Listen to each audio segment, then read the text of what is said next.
there's so much negativity in our lives, but just consider that if you're around a negative atmosphere or around negative people, I would say that's the opposite of being grateful, not just positive, but being grateful and having an attitude of gratitude. So if you, for example, if you continually get in the habit of thinking negative thoughts, as soon as you wake up, that's always going to be there. You're always going to have negative thoughts.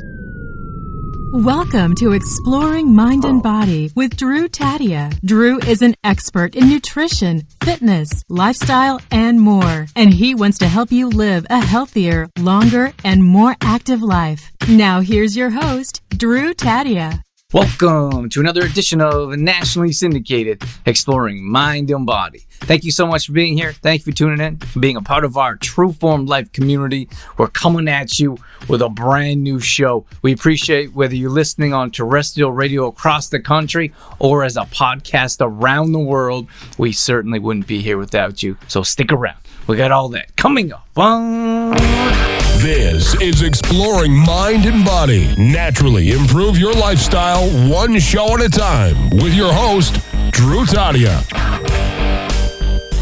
You know what the thing is, when it comes to having an attitude of gratitude, is that it offers so much value in your life. And there's different, gratitude offers much more than just the word gratitude. It's a well-being, it's your whole being of how you are, and the positive things that you can attract and the negative things that you don't attract, I suppose you could say. So when it comes to, for us to have this attitude of gratitude and being grateful for the things that we have, if we look at business, for example, Michelle, you could probably relate to this. If you look at a business, and so when we work with entrepreneurs or we have conversations with business owners, a lot of them complain about new features. A lot of them complain about new features when something comes out on Facebook or Instagram Reels just came out. And when we do our entrepreneur workshops, people would just openly complain about, I just figured this feature out. How am I supposed to do that feature? Or every time I figure out how to use the platform, they change it. So I would say that's a limiting. And of course, there's nothing wrong with expressing your feelings or venting into those in a trusted community. But I'm talking about having an overall mindset. So for example, if you look at someone that is upset, if you could look at Reels, right now, for example, you could be like, oh, I don't know how to do that. Another new feature, I can't figure it out. So you could have more of a complaining type of attitude. Or for me, I'm kind of excited. I'm like, oh, this is awesome, because I know every time they open up a new feature, they push the algorithms up. So if you try their new feature, more people are going to see it. So like I said, I don't know, it was something crazy. I got 4 or 5 times the exposure on some of my new Reels than I did on just an uploaded video. So that's exciting. That should be exciting for entrepreneurs and business owners, because new features equal new exposure. But so you could be thankful for that. Those are the two sides I'm going to be talking about today. You could be thankful for that new exposure because of new features, or you could be upset because you have to learn something new.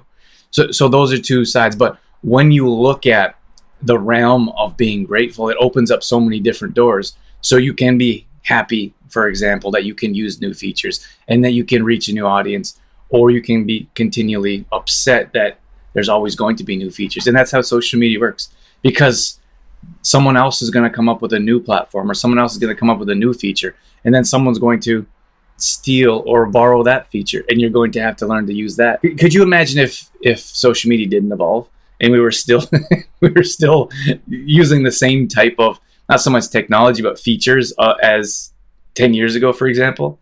Then no one would like it. No one would enjoy it. Now we have this technology, and we run our business through social media, so we're very grateful for that. But if we didn't have new features, or if we didn't open up a Facebook Live, I wouldn't be able to sit here and talk to you, for example. So there are good reasons, and I'll use other examples for those of you that aren't into business or really aren't into too much social media. But let me explain that. Let me explain that to you as we go on. And then, so many people complain about Facebook, and they always throw there's so many ads, and they're tracking me, which they are. And there's so many different things, there's negativity. I looked through my newsfeed today and it was all about politics. And I was like, I'm up to date on politics, but I don't dwell on it. I'm not a news watcher. I don't follow that stuff. But I looked through my newsfeed this morning and I was like, I'm not like that's something I'm going to stay away from because I know what everyone's posting. So that could be a negative part of your life, or it could be a positive part of your life if you change it. Like we have specific groups where we create positivity, and if you don't create that positivity, then you'll be stuck in that negative mind frame without gratitude. So that, I guess that's what I was saying, is that we can, like, if you look at Facebook, we can connect with friends and family. We can connect with people we went with to college or university with from high school. We can still use it as a positive, or and be grateful for what we have. And trust me, I have my own complaints about social media and Facebook, but I'm also grateful because we run our business through it. But if you don't have that gratitude, I think we're in a complaining mindset, which is a negative mindset. When Facebook came out, like I had some Facebook was meant for university students, as far as from what I understand. And I was in university, and people were like telling me about and talking about it. And then I made an account, and I didn't know how to use it, and I didn't have any friends, and I didn't know how to get friends on it. so I deleted it. And then like everyone I knew was on it, and it was growing quite quickly. And I'm like, no, that thing's stupid. I'm not using that because I had no idea how to use it. And then I was traveling around the world playing baseball, and I didn't use it. Like all my friends were on it or talking about it. And I was very focused on other areas. I didn't have a cell phone. A lot of my friends had a cell phone. A lot of my teammates had a cell phone. So anyways, but I suppose that what I'm trying to explain is that's the difference. Like I had that limiting mindset, like, oh, I don't need that. I don't know how to use it. I don't know how to use it properly. But that's a limiting mindset of saying, oh, this is a cool new thing everyone's using. Maybe I should try it too. And of course, everything's not for everyone, but that's the two differences of finding positive things to be grateful for in your life, which you'll attract more of, or attracting more negative things. But I think it's important to understand, like for me, it was really eye-opening. I think, for example, like when we go through challenging times in our life, that's when we look towards more help, if you will. So I was going through a challenging time in my life, and I know I had like a negative mindset, like negative spiral. And I was like, I got to get out of this mentally. So what can I do? And then of course, I knew about gratitude in the past, and I was like, what can I do to change my mindset around gratitude instead around negativity? And I heard of this one practice or exercise where you think about the grateful things, like things that you're grateful for in your life. And I know there's probably people out there that are like, oh, that's cheesy, or like, who's going to do that? Or that's not really going to make a difference. But it really does. And again, of course, that's the limiting mindset that says that's not going to make a difference, to a mindset of abundance if you really try these things that actually do make a difference in your life. So for me, if you take, for example, like if you go to sleep in a negative mindset, like maybe you have a fight with your spouse, for example, or maybe you had a rough day, or hopefully you're not. I mean, I think most people scroll through their news feed right before bed. I would highly suggest to stay away from that. In fact, we try to tell people not to have phones in their bedroom or TVs. And I mean, there's probably a very small percentage of people that would listen to that. But then you have like constant, like we get messages all the time because we work around pain and sleep, digestion, discomfort. People come to us with these questions, and people talk about how they can't sleep. But then you're sitting there eating foods that are stimulants like alcohol, tobacco, refined sugar, other stimulants for your mind. You're watching an action movie or a suspenseful movie or a suspenseful show, and we binge, right? Like it's a thing, everyone binges. So you watch one show and then you're like, oh, I got to watch the next show. So you're sitting there for 4 hours, but right before bed in the same position. And then you have the TV on and you have that blue light. That's not positive for us either. And then we can't figure out why we're not able to sleep. But to my original point is, if you read your email, maybe you get a negative email, or maybe you're on social media and you don't like what's going on. That doesn't put you in a restful night's sleep, or in a restful state, so you can't get a restful night's sleep. But the other problem is when you wake up in the morning, usually if you go to bed in a bad mood, you wake up in a bad mood. So if you try to put yourself, that's why we talk about, like, we're big fans of morning routines, but we also recommend having an evening routine and put yourself in a restful night's sleep. So maybe that's stretching or yoga or breathing exercises. Maybe that's softer meditation type of music. Maybe you do a foot soak, or you take a detoxing bath, whatever that is, and you have a proper routine. So you're relaxed, you're in a relaxed state, you get a good night's sleep, and you wake up in a positive mind frame, with a positive attitude. And the problem is we do the exact opposite of that. Like, we're rushing around like late into the evening, where maybe we're working late. That's something that's a struggle for me, is I try not to work too late in the evening.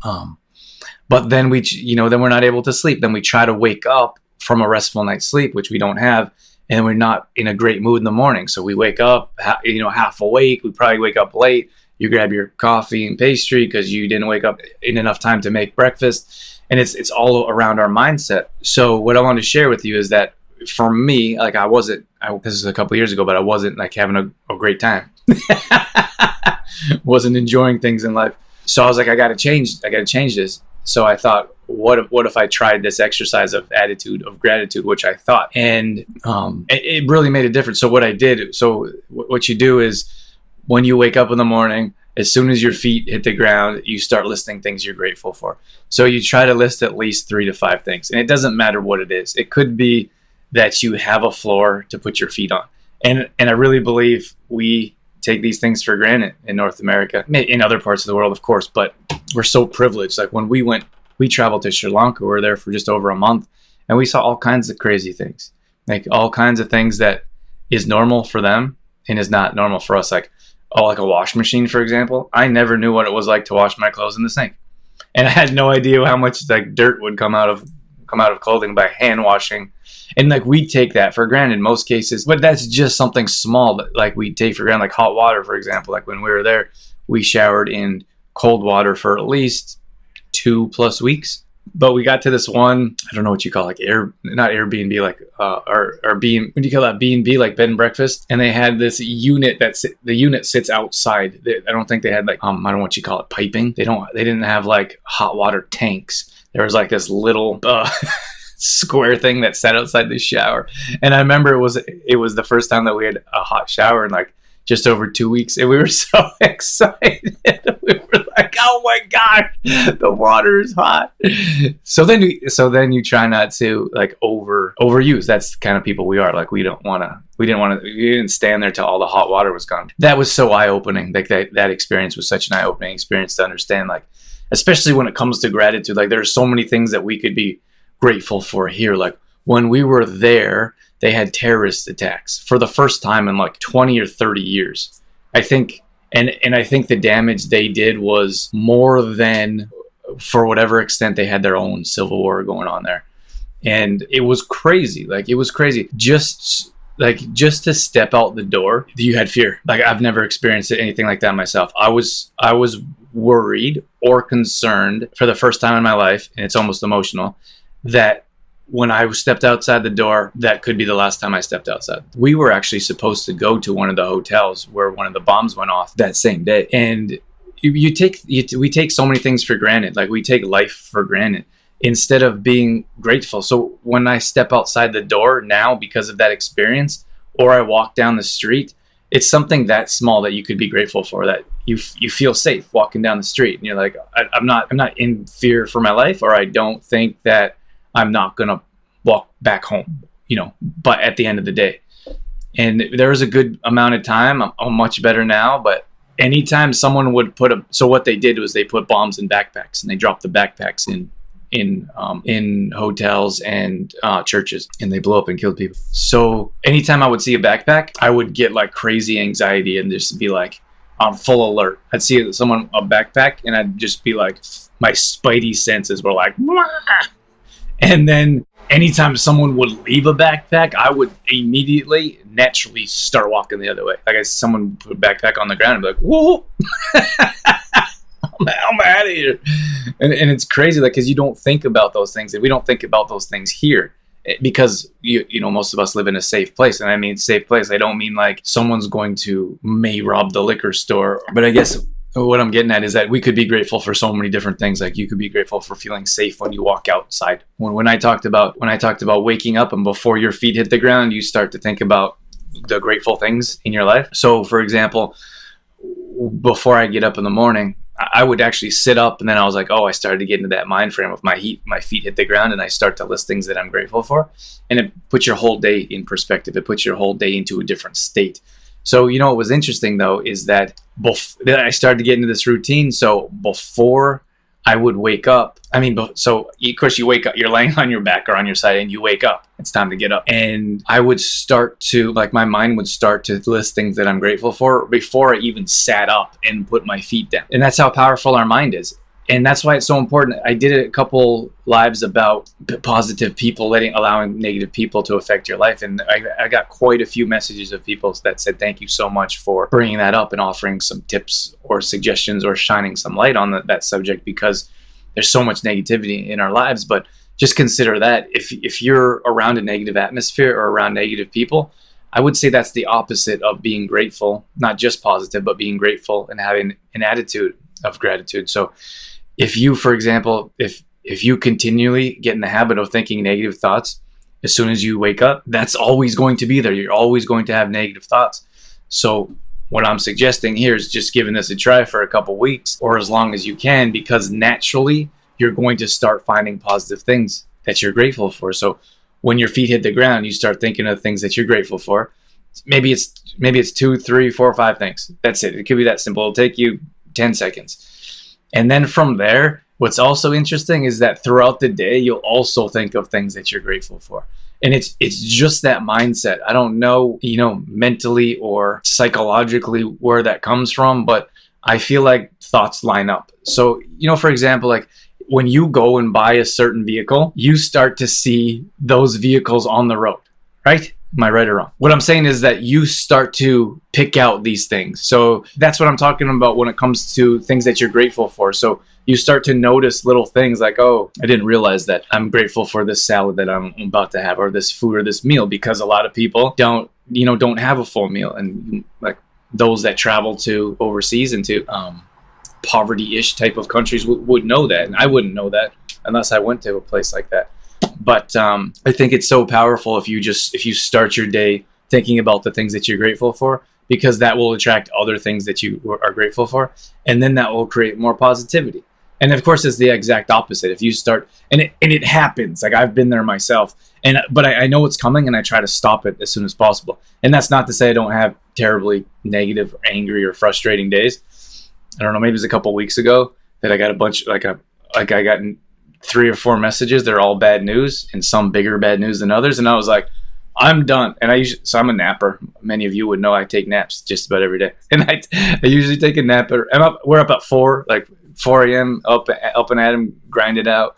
So, and it's a sprint. Like we work as hard as we can. I work as hard as I can until I basically fall asleep.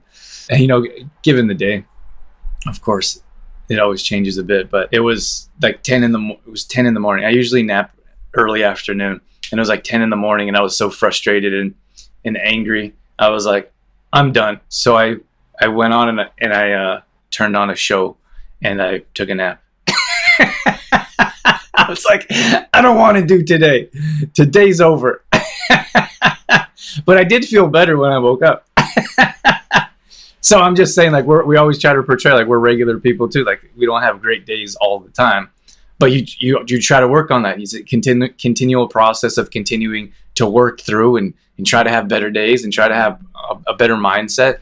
And I think if we got into that habit of being grateful, we would find more grateful things to be happy about and positive about, and then more things come in. And like I said, when you have a bad day, you get a couple bad messages, or your boss tells you something that you didn't do properly, and then your mind just actually goes, like your mind actually goes to more negative things. And then they pile up, and then you're angry and frustrated, and you're having the worst day ever, and you yell at your kids or you kick your dog. I'm just kidding. I hope you don't. I'm an animal lover, so you be kind to your pets. Yeah, and it happens to all of us, and we don't all have rough days. I think it's how you deal with those days that make the difference. Sometimes you could turn that day around, so you could turn all those negatives into positives, and you can turn that around. I had a conversation here in our fitness family group a couple days ago, and just having things to look forward to. I think that makes a big difference as well. It could be something, it could be something to look forward to, like could be a meal you're looking forward to. It could be a date, or it doesn't have to be like a romantic date. Like it could be could be a golf game that you're looking forward to. It could be a gathering with friends in the evening or on the weekend or whatever it is. But if you have something to continually look forward to, I was trying to compare that to fitness and help people understand that if you're working towards something, if you're in a positive state, a positive frame of mind, then you're more prone to do positive things, because we know working out makes us feel better. But how do we get people to find that motivation to feel better? I mean, everyone wants to feel better. We just don't all take the steps to make ourselves feel better. For example, like we're in a depressed state. Like many of us go through a depressed state, at least at times, and some people more than others. But when you're in a depressed state, you rarely want to get up and go work out or go for a run or put some good food in your body. It's usually the opposite. You just want to sit there, curl up in a ball, binge watch, and eat potato chips, So we know that there are things that make us feel better, but what are the things or where's the motivation, or where's the bridge that we can connect so we actually do the things that make us feel better? And I think that's where the real challenge comes in. And I wasn't able to do lives. Now, some of you may notice that I've been doing more lives recently, and I wasn't able to do lives because for at least 6 weeks or longer, my internet kept giving me problems, and it kept cutting out throughout the day. It was so frustrating because we're online all day. It's what we do. We run our business through the internet, but it didn't do me any good to complain. So I started telling my friends and anyone who would listen, like, my internet's not working. They would call me on the phone, and I'd complain to them on the phone, and it was like I wasn't in a very good state. I was very frustrated and upset. But if you take a step back from that and you look at all the things, like at least I had some internet, that'd be something to be grateful for. For me, I had some people helping out. So I was like, hey, can you do this for me? So I didn't have to do it myself because I wasn't able to. So I was still able to run my business that way. So that's something I was grateful for. So even in difficult situations, we can find things to be grateful for if we choose to. But we have that choice. We decide if things will continually get worse, or if things will get better, for example. But for me, instead of complaining, there's a point where I stopped complaining, and it was I probably complained because you don't know, right? You don't know. And few people are going to be like, stop complaining. But if you tell the same story over and over long enough, they don't want to listen. Like people don't want to hear that. You don't want to throw your issues on someone else. It's not all that positive. It's not enjoyable. And I would caution that, because I think a lot of people just dump their issues on other people. It could be friends or family or people close to them. And like I said, there's nothing wrong with venting. There's nothing wrong with expressing yourself or having someone's shoulder to lean on. But I think in many cases, we don't consider the other person when we just kind of spew our negativity on someone else and don't consider how it's affecting them emotionally. So when I kind of came around, and I was like, oh my gosh, I got to stop complaining about this. And I almost accepted it. I did accept it, actually. You wouldn't believe, they sent 7 different people over here, and I talked to them on the phone twice a week for weeks and weeks. And then I finally I basically accepted it. And I said, you know what? I said, I'm tired of you guys sending people over here. I'm okay with it. I'm just going to deal with it, having internet disconnect throughout the day. And and the girl, she was really good. She's like, no, she's like, let me try one more time. We're going to send a different crew out and they'll fix it. But I think when I kind of let go. Like I let go. That I was hanging on so tight, and I was so angry and so frustrated. And I kind of let go. And I was like, you know what? I'm just going to accept it. And I think it's very difficult to accept these things in our life.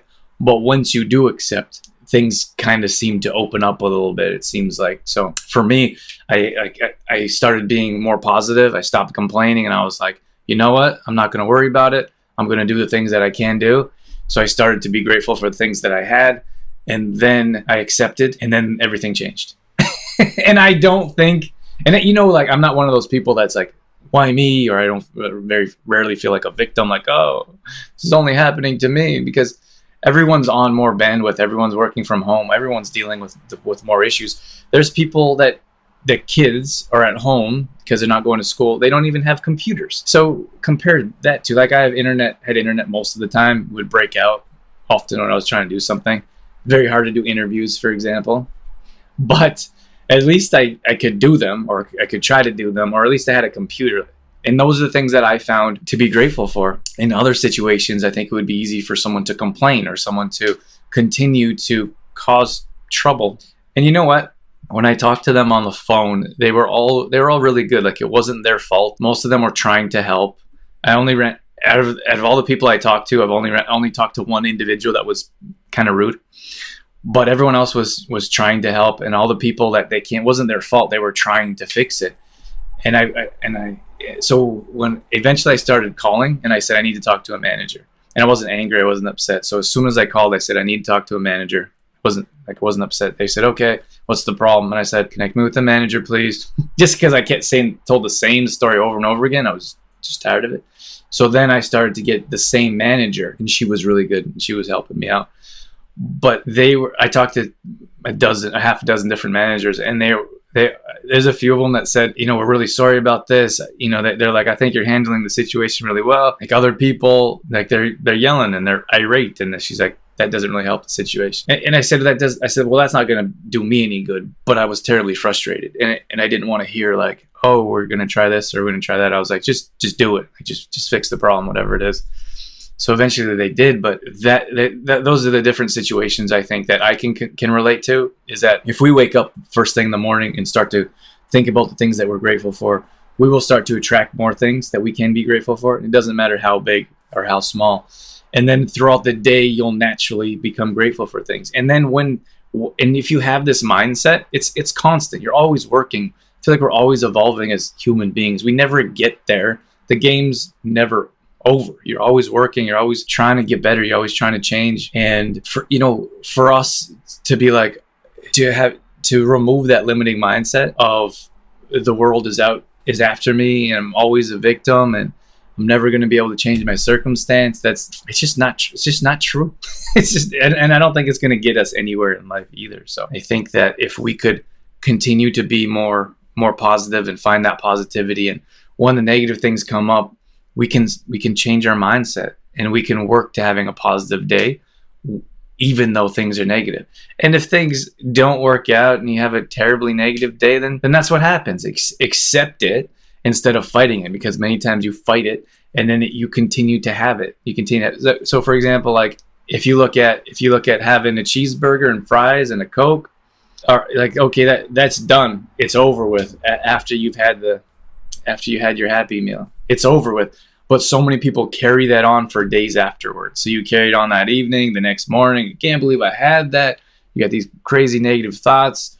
I'm a terrible person. I'm never going to lose weight or do whatever you need to do. So your mindset does much more damage than that actual meal. If you had that meal and said, okay, I had it. It's done. It's over with. It's time to move on. Then it's done. It's over. Like, you had that meal in an hour on Friday night, but you keep eating that meal Saturday, Sunday, Monday morning. You still keep eating that meal every day because your mind keeps going crazy. And it's that guilt that's more detrimental. So if you have a horrible day and things don't work out, you're not able to be positive, and that gratitude just doesn't work out, let it go and then move on. And then the next day you can start to create positive things. You can start to be grateful in your life, and then more things are going to surround you with that gratefulness. All right, that's going to wrap things up for this edition of Exploring Mind and Body. Once again, thank you so much for being here. Thank you for tuning in and being a part of our True Form Life community. You can always find us on Facebook.com/TrueFormLife. We post up there a couple times a day on our story. We're always trying to bring you more content around living a healthy lifestyle, whether that be nutrition, fitness, lifestyle, and more. We also have free challenges that we do at least once a month. So if you follow us along there, you'll be able to join maybe a plank challenge or a squat challenge, Tabata challenge, whatever it may be. We'd love to have you join us. We're also on Instagram.com/DrewTadia. Again, we're posting up there a couple times a day along with our story, all dedicated to keeping you fit and healthy and on track. Our main website is TrueFormLife.com. If you want to check out some of our products, some of our services, or if you just want some great content from videos to blog posts and recipes and more, we got all that at TrueFormLife.com. Once again, thank you so much for being here. That's it. That's all I got. I'm out of here. As always, I'm your host, Drew Tadia, in health and fitness for a better world. Thanks for listening. You've been listening to Exploring Mind and Body with Trueform Life's Drew Tadia, fitness expert. To find out more about the show, Drew Tadia, or to listen to past shows, visit exploringmindandbody.com.